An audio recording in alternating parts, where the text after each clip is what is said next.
की बात, मैं तो एक छोटा सा कार्यकर्ता हूं और छोटी सी बात आप सामने लेकर के आया हूं। एक मुद्दा चल रहा है आंसी की गैस एजेंसी रोड का, सज्जन गैस एजेंसी रोड का। इस रोड का नाम है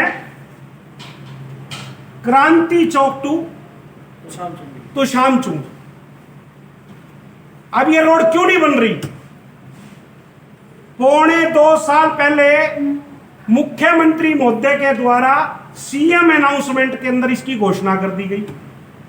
2,40,00,000 रुपए का इसका एस्टीमेट बन गया। टेंडर कॉल होते रहे, रिजेक्ट होते रहे, टेंडर कॉल होते रहे, रिजेक्ट होते रहे। एक्चुअल में इस रोड को ना बनाने में सबसे बड़ा हाथ है आंसी के अंदर जो एक्शन वर्किंग में है जयवीर डुड्डी। उस व्यक्ति ने तत्कालीन ठेकेदारों के साथ मिलकर के गबन कर रखा है। ये कागज है मेरे पास।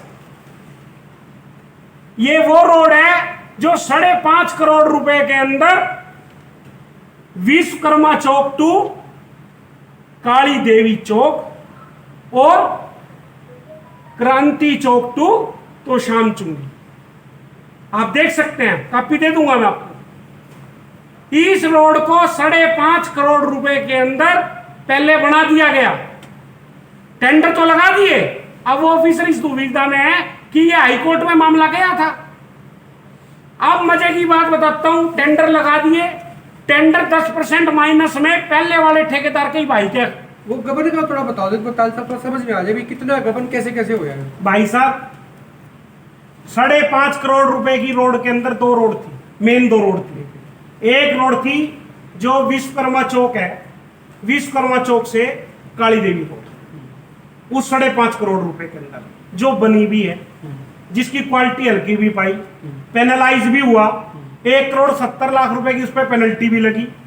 सेकंड रोड थी क्रांति चौक टू तो शामचुंगी, उस 5.5 करोड़ रुपए के अंदर उन्होंने बुक्स के अंदर उस रोड को बना दिखा दिया एमबी में, उस नाम से नहीं दिखाया तो वहीं का एरिया बड़ा दिखा दिया। जब रुपया आपका यहां सैंक्शन हुआ तो आप दूसरी जगह तो लगा ही नहीं सकते, लगा नहीं सकते, लगाया तो आपने गलत किया है। अब जैसे इन्होंने देखा भी बात पुरानी हो गई, समय व्यतीत हो गया, रोड तो बनी नहीं, मांग भी थी और हम भी मांग करते हैं, आज शहर का मुख्य मार्ग है वो। उसकी पेमेंट कब हुई है? इसकी आखिरी पेमेंट हुई है पिछले साल मार्च के अंदर, मार्च 2022 जब एडमिनिस्ट्रेटर का राज था, मतलब उस समय पोस्ट के ऊपर कोई चेयरमैन नहीं था, एसडीएम थे तत्कालीन एसडीएम थे, ईओ थे, जो भी थे। इसकी पेमेंट में भी एक बड़ा लोचा है। जब बेलिना की रिपोर्ट आई उसने ये लिख दिया था उसके अंदर कि आगे से इसकी कोई पेमेंट नहीं आएगी, फिर भी पेमेंट कर दी। चलो उसके बाद हाईकोर्ट के अंदर मामला गया, हाईकोर्ट ने कहा कि हाईकोर्ट ने दोषी मान लिया, उसके बाद फिर भी पेमेंट कर दी। फिर तीसरी जब फाइनल कंडम्प्ट डली, 1,70,00,000 रुपए की पेनल्टी लगी। कमाल की बात है कि महकमे ने कहा कि 1,70,00,000 रुपए हम पेनल्टी लगा रहे हैं, उस 1,70,00,000 के बाद भी पेमेंट कर दी। ऑडिट पार्टी ने कुछ नहीं देखा, अकाउंट ब्रांच ने कुछ नहीं देखा, और आज उस आदमी ने 1,70,00,000 रुपए पे स्टे ले लिया हाईकोर्ट में। तो कहीं ना कहीं अफसरशाही ने हाई कोर्ट में 1,70,00,000 रुपए के ऊपर उससे मिली भगत करके करवा दिया। अब टेंडर लगा दिया, 2 टेंडर तो नहीं गए, एक संदीप बंसल और एक मुकेश बंसल, और तीसरा कोई एक और, 3 जनों ने, एक ने 10% प्लस में लगा दिया, एक ने 3% प्लस में लगा दिया, और संदीप बंसल के नाम से 10% माइनस में लगा दिया, मुकेश बंसल ने 10% प्लस में लगा दिया।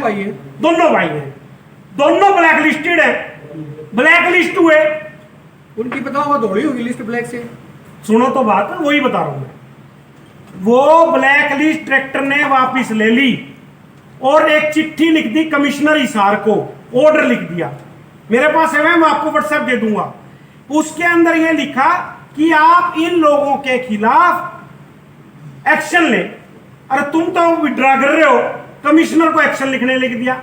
लेकिन आज वो लगभग 11 महीने के करीब हो गए, वो चिट्ठी आए कमिश्नर ने उनके ऊपर कोई एक्शन नहीं लिया, उनके खिलाफ कोई एफआईआर दर्ज नहीं कराई। अब तो इन्होंने क्या करा है, अब तो यह बताता हूं मैं आपको, मैं काटे तो भुगतेगा। हम तो उसकी जो उसकी छवि थी उसके कायल थे। अगर वो उस छवि से हटके, एक कोई दो राय नहीं है, सच्चाई को स्वीकार करने में प्रवीण तायल कभी नहीं करेगा। बयान के आगे प्रवीण इलाहाबादी बिग्गी बल्ली बन रहा है और बनवाया इस ईओ ने। एक गलत चेक पे साइन करवा लिए, उस दिन के बाद ये चुसकता नहीं है। वो आपने सपोर्ट की थी कि मैं उसमें इतना फर्क लगा कि मैं वही है प्रवीण इलाहाबादी। प्रवीण इलाहाबादी पोजीशन यह है, उसके अलावा पोजीशन है, पुरानी कहावत है, फलाने का कुत्ता घर का ना काट। उसके फाइल ना तो उसके अपने रहे, ये उसका अपना स्वार्थ होगा ना स्वार्थ, कुछ नहीं। ईओ ने मूर्ख बनवा करके मैं आपको बताता हूँ, सुनो मेरी बात को। एमए और एलएलबी पास तो दुनिया देखिए, नाम नहीं लिखने आते, क्या करेंगे वे एमए एलएलबी। सुनो मेरी बात को, आप अगली बात बताओ। मुकेश बंसल ने एक वो लिखवा दी सीएम विंडो, क्या लिखवाई कि मैंने 80 काम कर दिया जी और मेरी पेमेंट नहीं दे रहा महकमा। कमिश्नर ने और ईओ ने बुला करके डरा दिया चेयरमैन, जो चेयरमैन के मुताबिक कि भाई अपने ऊपर सीएम कार्रवाई कर देगा। अरे कर्मचारियों की तनख्वाह में से काट के 80 लाख रुपए दे दिए, जबकि तुम दे ही नहीं सकते। क्लियर है जो कॉन्ट्रैक्ट। उसी का पार्षद तायल साहब एक दिन क्या था कि तो कमीशन का चक्कर है। तो एक बात हो रहा है, उस पार्षद ने कहा और उसके बराबर में बैठ के कहा, तो इतनी बात क्यों सुनी? उस पार्षद को भी बार करता, उस पत्रकार को भी बार करता कि मेरे दफ्तर में बैठ के। सुनो मेरी बात को बंसल जी, मेरी बात को सुनना। मेरे बराबर में बैठ करके और मेरा व्यक्ति मेरे खिलाफ और आपको इंटरव्यू दे दे और सरासर गुठा दे के दिखाओ ना, दोनों ना बार कोई तो हाँ कोई ना कोई तो मामला है। और फिर आप अगली बात बता दो, उससे आगे बढ़ के कहता हूं मैं, कितनी खराब मिट्टी, फिर जाकर उसका नारियल फोड़ आया। अरे वह गली नहीं बनती, वह गली नहीं बनती। और वहां पर क्या बयान दिया आप जैसे लोगों को? अभी तो ये नजारा है, आगे देखना क्या है। आधे घंटे के बाद बयाना के लिए नारियल फोड़ता पाया। चुनाव में तो आपने कहा था ईमानदार छवि थे। मैंने कब कहा? जिस दिन देखो प्रवीण तायल ने प्रवीण इलाहाबादी को जब तक इस्तेमाल किया, जब तक देखा, आज भी मैं तो ये बात कहता हूं, लेकिन ये दुर्भाग्य है कि उसका पार्षद उसके सामने आरोप लगा रहा है और वो चुप बैठा है। इतनी चुप्पी साधना कहीं ना कहीं उसकी कमजोरी को दर्शाता है। प्रवीण तायल ने उस दिन अगर ईमानदार की कही थी ना, तो उस दिन प्रवीण तायल के पास सबूत थे कि वो ईमानदार। आज भी ये ईमानदार है, बेईमान है। देखो जी मेरी बात को सुनो, कहीं ना कहीं दाल में रोड है। इसका कच्चा चिट्ठा मैं आपको पहलड़ा के कच्चा चिट्ठा तो एक बात, और सारा प्रवीण तायल तो ढूंढने लग रहा है। आज के मैं मना कर दिया। 1 साल होते ही तो मैंने प्रवीण तायल आप लोगों के बीच में आ गया। लोगों ने तो ये सोचा था तो मर क्या। आप अगली बात को सुनवा लो, प्रवीण तायल ना मरा है। प्रवीण तायल का घर का आदमी भी अगर आ गया ना सामने और गलत होगा तो कहे बगैर मानूंगा नहीं। अगर 8 वार्ड के पार्षद ने उसके बराबर में कुर्सी पर बैठ करके ये बात कही, उसने उसी समय विरोध करना चाहिए था। सच्चा होता तो करता, अगर करता ही है उसको कमरे से बाहर करता। क्यों सुनी इतनी बात? और मैं तो एक क्लियर में कह रहा हूं, अगर उसमें हिम्मत है, विधायक ईमानदार, मुख्यमंत्री ईमानदार, प्रवीण इलाहाबादी चेयरमैन ईमानदार, तो फिर यह 2-2.5 करोड़ रुपए की ऐसी तैसी क्यों करवा रही हो? करो रिकवर। क्यों नहीं बंसल के खिलाफ एफआईआर दर्ज हो रही? क्यों नहीं ठेक? चेयरमैन को रिकमेंड करना चाहिए, चेयरमैन वाली कमेटी का। कितना जी चिट्ठी तो दो, मतलब तू वैसे ही कर सकता है। जो आदमी ये लिखता है, देखो जी मैं कहने में कोई गुरेज नहीं है, मेरी बात हुई थी इस विषय में।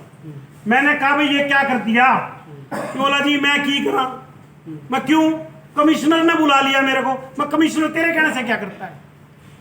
कमिश्नर ये सच्चाई है। कमिश्नर ने बुलाया, आपको कमिश्नर अगली ने बात बताता हूं, मेरे को कहने में कोई शर्म नहीं है। हमने जिताया, मदद करी, पूरी सरकार का सामना लिया। आपको तो ये पता ही है, शेट्टी के समर्थन में तो मुख्यमंत्री की जनसभा भी हुई थी, ग्रोवर की भी हुई थी, धनखड़ की भी हुई थी, कमल गुप्ता की भी हुई थी, और नलवे वाला तो 1 महीना यहां पड़ा रहा था। क्या मिल गया? अरे 20,500 वोट जिस आदमी को मिल गए, उसको तो सन 24 में एमएलए होना चाहिए था 80 का। क्या करा? खो गया अपना, खो गया अपना। क्या कई बार उसका टारगेट है कि मैं और हो। कुछ नहीं टारगेट, उसका जीवन का यो टारगेट था, वरना आखिरी बार बनना बन गया। पायल साहब, लेकिन ये जरूर है, मैं कहता हूं, मैं जनता से ये कहता हूं कि तुम ठगे गए। आप ठगे गए नहीं, हम ठगे गए जी। आप ठगे गए। मैं नहीं, आप भी ठगे गए। आपने वोट नहीं दिया। मतलब कौन दिया उसने? कौन दिया? उसकी कौन दिया? तो इसमें से 70% तो हम नहीं बता सकते। 20,500 जिसने वोट दिया यहाँ की जनता ने सरकार के खिलाफ, विधायक के खिलाफ, तो उसकी ईमानदारी को देख करके दिया था। लेकिन अगर आज वो चुप है तो उसकी कमजोरी है। तो पल में इतना बेईमान तो कभी नहीं होता। कौन? उसकी जोरी की नजर आपकी कमजोर रही। भाई जोर कमजोर